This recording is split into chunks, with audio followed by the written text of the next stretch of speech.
പരുവപ്പെട്ടത് രൂപപ്പെട്ടത് ആലപ്പുഴയിൽ നിന്നായിരുന്നു. ആലപ്പുഴയുടെ മണ്ണിലായിരുന്നു VS അച്യുതാനന്ദൻ ജനിച്ചത്. സ്വാതന്ത്ര്യലബ്ധിക്ക് മുമ്പ് ജനിച്ച അസമത്വം കൊടികുത്തി വാണിരുന്ന ജന്മിത്ത മുതലാളിത്ത വ്യവസ്ഥിതികൾക്ക് എതിരെ പോരാടേണ്ടി വന്നിരുന്ന ഒരു കാലഘട്ടത്തിൽ, അയിത്തം നിലനിന്നിരുന്ന ഒരു കാലഘട്ടത്തിൽ ആയിരുന്നു VS അച്യുതാനന്ദൻ്റെ ബാല്യകാലം എന്നുള്ളത്. ആ ബാല്യകാലത്തിൽ തന്നെ കരളുറപ്പുള്ള നേതാവായി VS അച്യുതാനന്ദൻ മാറി എന്നുള്ളതാണ്. പിന്നീട് 17ാമത്തെ വയസ്സ് മുതൽ കമ്മ്യൂണിസ്റ്റ് പ്രസ്ഥാനത്തിന് വേണ്ടി അദ്ദേഹം സജീവമായി നിലകൊള്ളുന്ന സാഹചര്യമുണ്ടാകുന്നു. പാർട്ടി ക്ലാസുകളിൽ അദ്ദേഹം സജീവ സാന്നിധ്യമായി മാറുന്നു. ജ്യേഷ്ഠൻ്റെ ജൗളിക്കടയിൽ സഹായിയായി നിൽക്കുമ്പോഴാണ് അവിടുത്തെ രാഷ്ട്രീയ ചർച്ചകളാണ് ഒരുപക്ഷെ VS അച്യുതാനന്ദൻ എന്ന രാഷ്ട്രീയ നേതാവിൻ്റെ രാഷ്ട്രീയ ബാലപാഠങ്ങൾ എന്ന് പറയേണ്ടിയിരിക്കുന്നു. അവിടെ അടിമത്തവുമായി ബന്ധപ്പെട്ട ചർച്ചകൾ, സ്വാതന്ത്ര്യലബ്ധിയുടെ ആവശ്യകതയെക്കുറിച്ചുള്ള ചർച്ചകൾ, ജാതി വ്യവസ്ഥയ്ക്കെതിരെ പോരാടേണ്ടതിൻ്റെ ചർച്ചകൾ, അങ്ങനെ നിരവധി വിഷയങ്ങൾ ആ ജൗളിക്കടയിൽ ചർച്ച ചെയ്യപ്പെട്ടിരുന്നു എന്നാണ് VS അച്യുതാനന്ദൻ പറഞ്ഞത്. പിന്നീടാണ് ആലപ്പുഴയിലെ കയർ കമ്പനിയിൽ അദ്ദേഹം ജോലിക്കെത്തുന്നത്. ആ ആലപ്പുഴയിലൂടെയാണ് ഇപ്പോഴും VSൻ്റെ മൃതദേഹം കടന്നു പോകുന്നത് എന്നതാണ് എടുത്തു പറയേണ്ടത്. ആലപ്പുഴയിൽ കയർ തൊഴിലാളിയായി ജീവിതം ആരംഭിക്കുമ്പോഴാണ് തൊഴിലാളി വർഗം നേരിടുന്ന ക്രൂരതകളെക്കുറിച്ച്, ചൂഷണത്തെക്കുറിച്ച് VS അച്യുതാനന്ദന് ബോധ്യമുണ്ടാകുന്നത്. അവിടെ തൊഴിലാളികൾക്കിടയിൽ VS അച്യുതാനന്ദൻ നേതാവായി വളരുകയായിരുന്നു.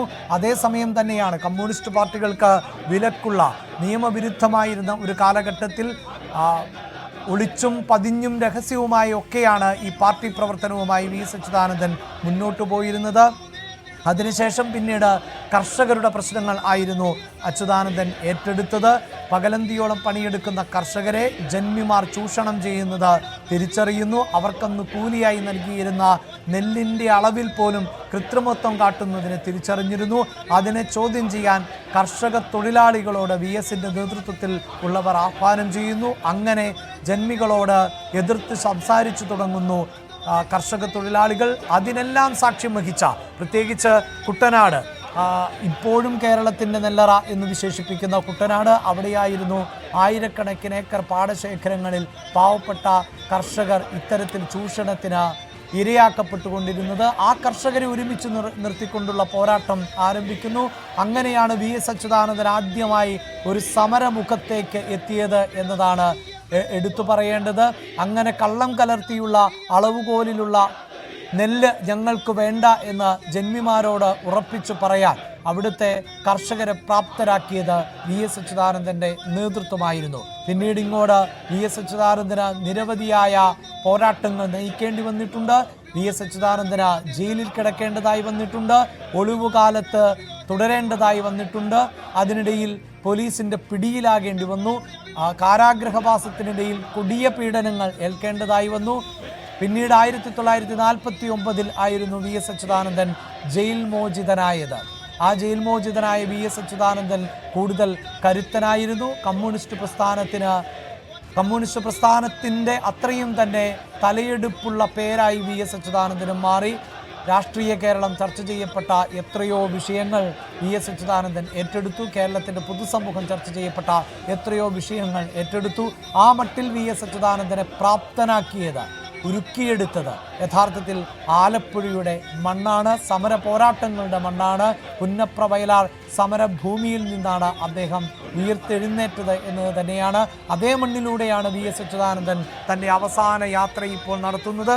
ആ യാത്രയ്ക്ക് അകമ്പടിയേകാൻ ഇതാ നൂറുകണക്കിന്, ആയിരക്കണക്കിന് ആളുകൾ അവിടേക്ക് ഒഴുകിയെത്തുന്നു. VS അച്യുതാനന്ദൻ്റെ വേലിക്കകത്ത് വീട്ടിലേക്ക്, VS അച്യുതാനന്ദൻ്റെ കർമ്മമണ്ഡലമായിരുന്ന പാർട്ടി ഓഫീസിൽ, പൊതുദർശനത്തിന് അവസരമൊരുക്കിയിട്ടുള്ള റിക്രിയേഷൻ ഗ്രൗണ്ടിൽ, അവിടെയെല്ലാം ഇപ്പോഴും ജനസാഗരമാണ് എന്ന് തന്നെ പറയേണ്ടിയിരിക്കുന്നു.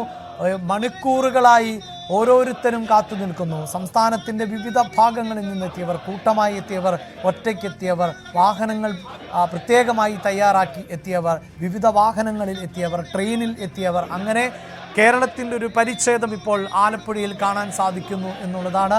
അതിൽ നിരവധിയായ ആളുകളുണ്ട്, സ്ത്രീകൾ ഉണ്ട്, കൊച്ചുകുട്ടികൾ ഉണ്ട്, പ്രായമേറെയായവരുണ്ട്, യുവാക്കളുണ്ട്, യുവതികളുണ്ട്.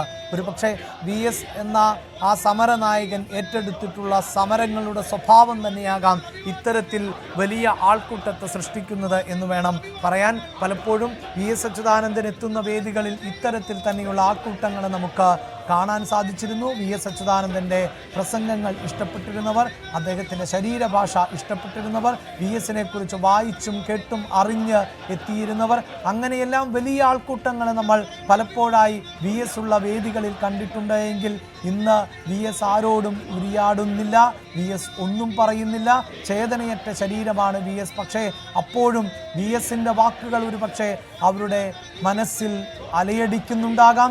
ആ സമര പോരാട്ടം അവരുടെ ജീവൻ തുടിക്കുന്ന VSനെ ഓർമ്മപ്പെടുത്തുന്നുണ്ടാകാം. VS നടത്തിയിട്ടുള്ള ഇടപെടലുകൾ അവരുടെ മനസ്സിലൂടെ മിന്നിമറിയുന്നുണ്ടാകാം.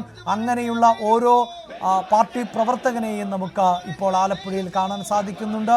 പാർട്ടിക്ക് അതീതമായി VSനെ ഇഷ്ടപ്പെട്ടിരുന്നവർ ഉണ്ട്, വ്യക്തിപരമായ അടുപ്പം പുലർത്തിയിരുന്നവർ ഉണ്ട്, VS ഇടപെട്ട വിഷയങ്ങളുടെ ഗുണഭോക്താക്കൾ ആയിട്ടുള്ളവർ ഉണ്ട്, VSനെ കുറിച്ച് വായിച്ചും കേട്ടും അറിഞ്ഞ് എത്തുന്നവരുണ്ട്, ടെലിവിഷനിലൂടെ മാത്രം കണ്ടിട്ടുള്ള VSനെ ഒരു അവസാനമായി കാണാൻ ആഗ്രഹിക്കുന്നവർ ഉണ്ട്.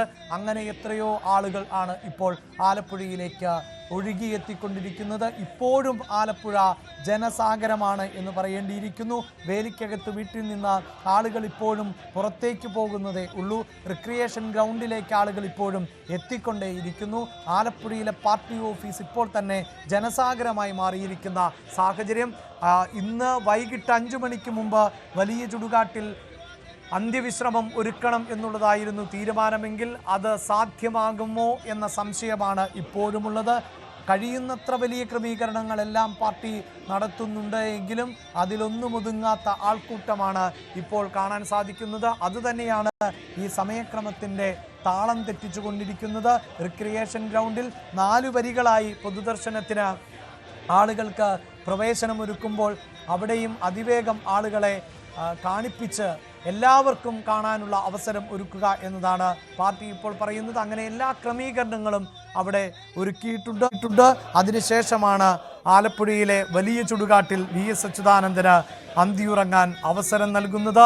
ഈ മണ്ണിലാണ് അദ്ദേഹത്തിൻ്റെ ഉറ്റ സുഹൃത്തുക്കൾ എല്ലാവരും അന്തിയുറങ്ങുന്നത് എന്നതാണ് ഏറ്റവും എടുത്തു പറയേണ്ടത്. പ്രത്യേകിച്ച് പുന്നപ്ര വയലാർ സമരകാലഘട്ടത്തിലടക്കം ഈ മണ്ണിൽ പോരാടി മരിച്ചവർ നിരവധിയാണ്. ചോര പുരണ്ട മണ്ണാണിത്, പോരാട്ടത്തിൻ്റെ ഭൂമിയാണിത്. ആ ഭൂമിയിലാണ് VS അച്യുതാനന്ദന് അന്ത്യവിശ്രമം ഒരുക്കുന്നത്. തൻ്റെ സഹയാത്രികർ ആയിരുന്ന TV തോമസും PT പുന്നൂസും KC ജോർജും എല്ലാം അന്തിയുറങ്ങുന്ന മണ്ണിൽ തന്നെയാണ് അദ്ദേഹത്തിനും അവസാന വിശ്രമത്തിനുള്ള ഇടം നൽകിയിട്ടുള്ളത്. കമ്മ്യൂണിസ്റ്റ് പ്രസ്ഥാനത്തെ നയിച്ച എത്രയോ ആളുകൾ അന്തിയുറങ്ങുന്ന ഇടത്ത് VS അച്യുതാനന്ദനും അന്തിയുറങ്ങാൻ തയ്യാറെടുക്കുമ്പോൾ ആ VSനെ ഒരു നോക്ക് കാണാൻ ആണ് ഈ ആളുകൾ ഇപ്പോഴും തടിച്ചുകൂടുന്നത്.